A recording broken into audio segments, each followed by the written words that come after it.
ကြီးပွားခြင်းတဲ့ပုဂ္ဂိုလ်ကတစ်မီးဖို့နှစ်ရေအိုးသုံးအိမ်သာလေးအိပ်ရာငါးကဧကန်6ကဖျားဆိုပြီးတော့အဲ့ဒီ6ဌာနကိုသေသေးတတ်တတ်ပြုတ်တတ်တဲ့ပုဂ္ဂိုလ်ဟာကြီးပွားလိမ့်မယ်ချမ်းသာလိမ့်မယ်ကြီးပွားလိမ့်မယ်ချမ်းသာလိမ့်မယ်တဲ့ကိုရင်တို့အဲကြောင့်ကြီးပွားခြင်းနဲ့ချမ်းသာခြင်းနဲ့ဆိုရင်ကိုတို့တို့မိဖို့ကြောင့်ကိုဂယုစိုက်ကြမိဖို့ကြောင့်ဂယုစိုက်ကြမိဖို့ကြောင့်နဲ့အတူစွန့်သားကြောင့်နဲ့မိဖို့ကြောင့်လည်းတွဲနေတယ်လို့ဒီလိုနားလည်ကြတပည့်တော်လျှောက်ပြီးတော့ရောက်ချင်းလှည့်ပြီးတော့ကြည့်တယ်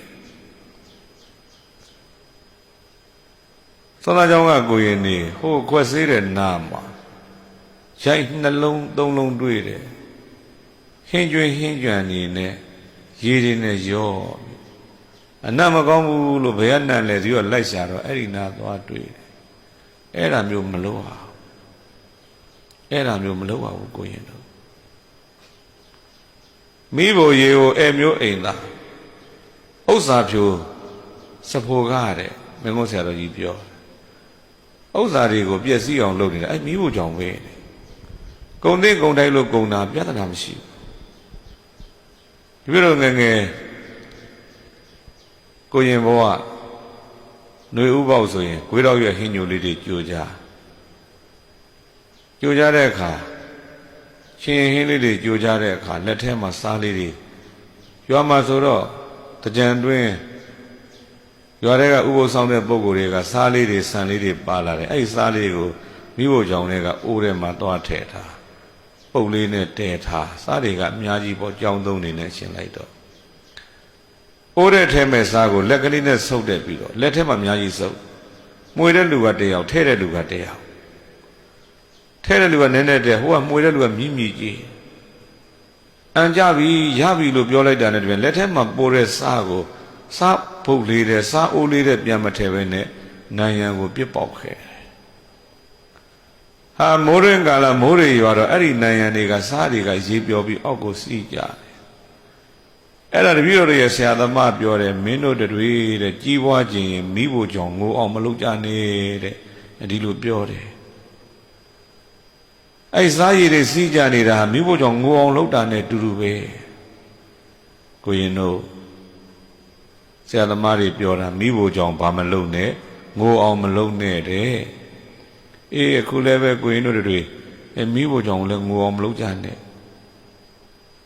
နောက်တကစားပြီးသားခွက်ကိုလည်းဆေးကြမဆေးဘဲနဲ့ဒီတိုင်းနဲ့ပြစ်ထားတာမျိုးတွေဘယ်တော့မှမလုပ်နဲ့စွန်းသားကျောင်းဘုန်းကြီးကလည်းစွန်းသားကျောင်းတဲ့တာဝန်ရှိတယ်ဒီလိုမမှတ်နဲ့အဲ့ဒီစားတဲ့တောက်တဲ့ပြီးတော့ဆေးတဲ့နေရာကြောတဲ့နေရာကစားတို့နဲ့တို့မှတာဝန်ရှိတယ်လို့ဒီလိုလေးအာယုံပြုပြီးတော့စောင့်ရှောက်ကြအဲ့ဒီမိဖို့ကြောင့်ကတတ်တတ်ရရမထားဘူးဆိုရင်ဟာပကံထဲမှာကြွက်တွေဝင်မယ်ကြောင်ရှိကြောင်အားစားမယ်ကြောင်ကြံကိုကြွက်ကြံကိုကိုရင်နေဥစဉ်နေပြန်စားမယ်ဆိုရင်ယောဂများတယ်အိမ်နေမှာဆိုတော့အိမ်သူအိမ်သားတွေယောဂများတယ်ယောဂများပြီဆိုဆေးရုံဆေးကန်းတွေသွားရင်ဝေကုံကြေးကြများတယ်အဲ့ဒါကြောင့်မိဖို့ကြောင့်ကိုကြာနာနာမထားရင်တအိမ်လုံးဒုက္ခရောက်နိုင်တယ်တစ်ချောင်းလုံးဒုက္ခရောက်နိုင်တယ်အဲ့ကြောင့်ကိုရင်တို့တွေတစ်မိဖို့ကြောင့်ကိုတည်တည်တတ်တတ်ထားကြစနစ်တကျရှိအောင်သုံးကြစားပြီးသားပကံကိုလည်းဆေးကြအိုးနေရထားဇွန်းနေရထားပကံနေရထားသူ့ဟာသူတတ်တတ်ရရရှင်းပြီးတော့နေပါစေကိုရင်တို့မိဖို့ရေအိုးနောက်တခါတောက်ရေအိုးကိုလည်းတတ်တတ်ရရထားရတယ်တဲ့ဟိုရှိတုန်းကတော့ရေအိုးလေးတွေနဲ့ဘောကရေဘူးအဖုံးလေးတွေနဲ့ဘောကခွက်ကလေးကမှောက်ထားပေါ့ရေအိုးမြင်လိုက်ရင်ကိုတောက်ခြင်းသပွဲရှိနေအောင်တန်ရှင်းတတ်ရနေရမယ်အဲ့ဒီရေအိုးကတတ်တတ်ရရမရှိဘူးထမင်းစားထားတဲ့လက်နဲ့ကင်လိုက်မယ်ဟာဟင်းကွက်ဆေးလာတဲ့ဒဲအိုးကင်ထားတဲ့လက်နဲ့လက်ကင်မယ်ဆိုရေခွက်ကကြီးညစ်ပါနေမယ်ဟာနောက်တကလက်ကတစ်ဖက်ကမအားလို့တစ်ဖက်တည်းအားတယ်အဲ့တစ်ဖက်နဲ့အိုးဖုံးကိုရေတောက်ရေအိုးဖုံးကိုဖွင့်ပြီးတော့တောက်တယ်မအားတဲ့ခါကျဘာဖြစ်တော့မေးတော့ဖုံးကတခါရေအိုးဖုံးထဲမှာပြန်မဖုံးမဲနဲ့ပြစ်ထားခဲ့မယ်ဆိုအမှုန်တွေကြမယ်ဖုံတွေကြမယ်ပိုးကောင်မွားကောင်တွေကြအဲ့ဒါဆိုတကြောင်လုံးဒုက္ခရောက်နိုင်တယ် ရေသန့်ဆက်တော့လှုပ်ပေးထားတယ်ရေသန့်ဆက်ကရေကိုကိုရင်တို့ကအိုးတဲ့ထဲအဲ့ဒီအိုးလေးကိုတော့တတ်တတ်ရရလှုပ်ကြကိုရင်တို့အဲ့ဒီကနေမှမတန့်ရှင်းလို့ယောဂဖြစ်ရင်တကြောင်လုံးဒုက္ခရောက်နိုင်တယ်ဝမ်းပြက်ဝမ်းလျှောတွေဖြစ်နိုင်တယ်အဲ့ဒီကြီးမားတဲ့ယောဂတွေလည်းဖြစ်နိုင်တယ်အဲကြောင့်ကြီးပွားခြင်းနဲ့ချမ်းသာခြင်းနဲ့ဆိုနံပါတ်1ရေအိုးကိုတန်တန်ရှင်းရှင်းထားလို့ရှေးသူတော်ကောင်းကြီးများကပြောတာမိဖို့ရေအိုးအဲမျိုးအိမ်သာအဲမျိုးဆိုတာဧည့်သည်တောင်သည်တွေလာတဲ့အခါထိုင်တဲ့နေရာလေးတွေပေါ့အဲ့နေရာလေးတွေကလည်းတည်တည်တတ်တတ်ရှိဖို့လိုတယ်အဲ့တော့တပည့်တော်ကြောင်းထဲမှာအခုစောက်ဖို့ရားနေပြီကိုရင်လေးတွေဧည့်သည်လာတဲ့ကဧည့်သည်နဲ့အဲ့ဒီစိတ်ကြောင်းလေးမှာပဲထိုင်စကားပြောကြအဲ့ထဲမှာသွားဧည့်ခံကြဧည့်သည်မရှိတဲ့ကတိတ်တိတ်ဆိတ်ဆိတ်အဲ့ထဲမှာလည်းစားကြက်လို့ရတယ်စားကြက်ကြအဲ့ဒါလေးလုပ်ပြီးမယ်အဲ့ဒါလေးတတ်တတ်ရရထားကြကိုရင်တို့တပည့်တော်နှစ်ထပ်ကလေးစောက်ပြီးဖို့ပြင်းနေပြီနောက်တကမိဖို့ရေအိုအဲမျိုးအိမ်သာတဲ့နံပါတ်4ကအိမ်သာကိုတန်တန်ရှင်းရှင်းသုံးကြ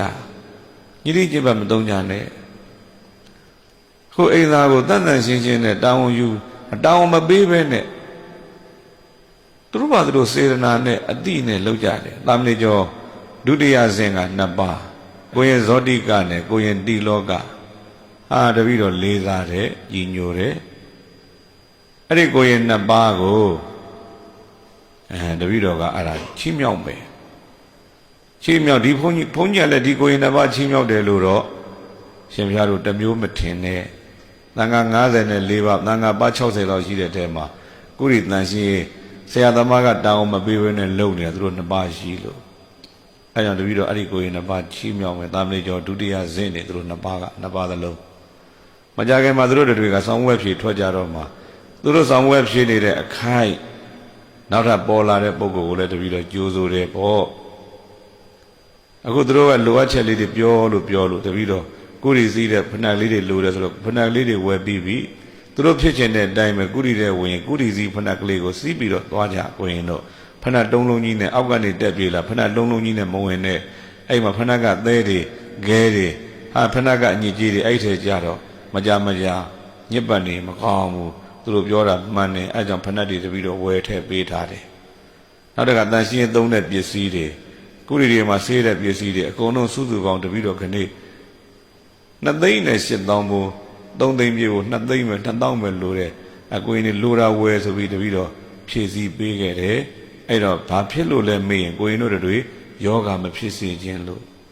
ကြမ်းကြမ်းမှရှိစေခြင်းလို့တတ်တတ်ရရရှိစေခြင်းလို့တပည့်တော်ဒီလိုလုပ်တာအဲ့တော့သုံးဆွဲတဲ့ကိုရင်ကလည်းတန်တန်ရှင်းရှင်းသုံးဆွဲကြအဲ့ဒီမှာစနစ်မကြဘူးညစ်တိညစ်ပတ်ဆိုရင်ကောင်းတွေလားအဲ့ဒီရင်ကောင်းတွေကထမင်းဝိုင်းဟင်းဝိုင်းစီလားဟိုနာဒီနာယောဂတွေဟိုတဲ့ဒီတဲ့ဆိုရင်တကြောင်လုံးဒုက္ခရောက်နိုင်တယ်အဲ့ကြောင့်ကြီးပွားခြင်းနဲ့ချမ်းသာခြင်းနဲ့ဆိုရင်ကိုရင်တို့ရှေးသူတော်ကောင်းတွေကအဲ့ဒီအိမ်သာကိုလည်းတန်တန်ရှင်းရှင်းထားရတယ်လို့ဒီလိုပြောတာမိဖို့ရေအိုအဲမျိုးအိမ်သာအိယာဖယားနောက်တကကိုအိတ်တဲ့အိယာကိုလည်းတန်တန်ရှင်းရှင်းထားရမယ်တဲ့မနဲ့မိုးလင်းတာနဲ့တပြိုင်နက်ကိုရင်တို့တွေချင်းတောင်တွေမရှိစေနဲ့ဒါတပည့်တို့ငငယ်လည်းဒီလိုပဲကျင့်သုံးမနဲ့အေးလေးတိုင်အိယာထားဘုန်းကြီးထပြီးဆိုတပည့်တို့ထားကြတဲ့အကုန်လုံးဘုန်းကြီးပြင်မဲ့ထွက်မျက်နှာသက်ဘုန်းကြီးပြန်ဝင်လာပြီးဆိုအကုန်လုံးချင်းတောင်ခေါက်ပြီးသားဖြစ်ကြတယ်တပည့်တို့ငငယ်ကျင့်သုံးခဲ့တာဒါ4 နာရီ5 နာရီကိုရင်တို့တွေ4 နာရီ5 နာရီမဟုတ်ဘူး6 နာရီမိုးလင်းတာနဲ့တပြိုင်နက်ချင်းတောင်ကြီးတွေထောင်ထားတာတပည့်တော်မမြင်ခြင်းဘူးကြောင်းလည်းပဲမိုးလင်းထီအောင်နေထွက်ထီအောင်ချင်းတောင်ထောင်အိတ်တဲ့အကျင့်ဟာဒါကောင်းတဲ့အကျင့်မဟုတ်ဘူးကောင်းတဲ့အကျင့်မဟုတ်ဘူး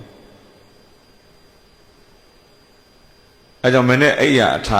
အစဆိုတာဘာလဲမင်းတနေ့ဓာရဲ့ဘဝအစတနေ့ဓာရဲ့ဘဝအစကိုကြီးကြီးလင်းလင်းရွှွှွပြပြဖယားရှိခိုးပြီးတော့ထတာသည်အကောင်းဆုံးကိုရင်တို့အဲကြောင့်ဖယားကိုကြာကြာနာနာရှိခိုးကြ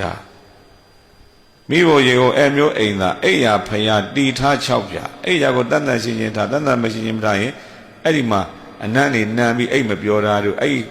အိယာကပိုးတွေမွားတွေနဲ့ယောဂဖြစ်တာတို့ဖြစ်တတ်တယ်အဲ့ဒါမဖြစ်အောင်အိယာကိုလည်းတန်တန်ရှင်းရှင်းထားလို့ဒါပြောတာအားလုံးကိုရင်တို့နေတဲ့နေရာတွေပတ်ကီးတွေခင်းထားတယ်အဲ့ဒီပတ်ကီးတွေခင်းထားတဲ့အပေါ်မှာမိုးလင်းတာနဲ့တပြိုင်နက်ခေါပြီးတော့သူ့နေရာတို့အိယာလေးထား နေခင်စွန်းစားပြီးလို့ပြန်ပြီးတော့လှဲအောင်မယ်ဆိုရင်အဲ့မှာပြန်ခင်းပြီးရင်တခါအိယာလေးတွေပြန်